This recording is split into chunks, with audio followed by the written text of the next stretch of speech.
Soon after the portal's opening, Teron Gorefiend and his ever-loyal Death Knights, along with the orc warrior Pargath Throatsplitter, had snuck into Stormwind, infiltrated the Royal Library, where they sought the first of the 3 artifacts Ner'zhul needed to create portals to the many worlds around the universe.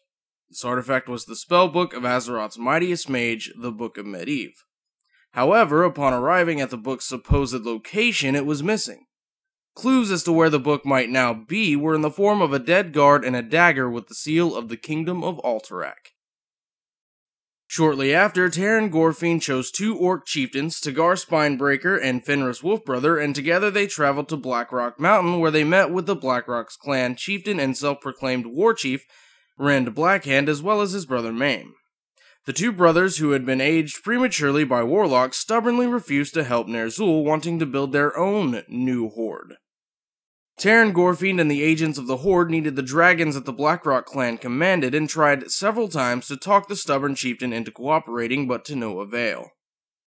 Later, the party had camped up, disappointed by the day's events, and left with no way to Alterac or way to carry out the rest of their plan, but fortunately for them, their work and their world had come into the interest of one of Azeroth's greatest beings, the dragon aspect Deathwing.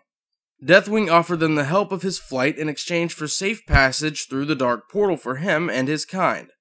To this the orcs agreed. What could possibly go wrong with hosting a giant dragon of death in their world? The party split up. Teron Gorefiend, his Death Knights, Deathwing, and a few orc warriors went flying towards Alterac, where they found Paranold, and the traitor king agreed to give them the book as long as they'd help him out. You see, the Alliance had taken over the Kingdom of Alterac after its king's betrayal and had stationed forces in its land, especially close to the king's home, and Aiden Paranold asked the Death Knights to slay the human invaders in exchange for the book. And not soon after did Deathwing and his dragons incinerate all of the Alliance's forces in the area. Elsewhere, Fenris Wolfbrother and Tagar Spinebreaker and their clansmen had taken dragons to the Alliance outpost and port town of Menethil Harbor, where they took control of 3 boats that would sail them to the Broken Isles, where they would give the Tomb of Sargeras a visit for the second artifact. However, the humans discovered their theft and sounded the alarm, signaling the Kingdom of Alterac to send ships and come to the town's aid. The ships had nearly chased down the rowing orcs, but fortunately for them, their dragon allies showed up, incinerating most of the naval forces, giving the orcs a chance to escape, and escape they did, allowing them to finally reach the Broken Isles. They went down into the tomb, and after some searching, they found what they were looking for. It was the jeweled scepter of Sargeras. The only problem was, it was in the hands of a huge, deadly, and vicious demon who threatened to suck their souls out once he had slain them. Jolly fella.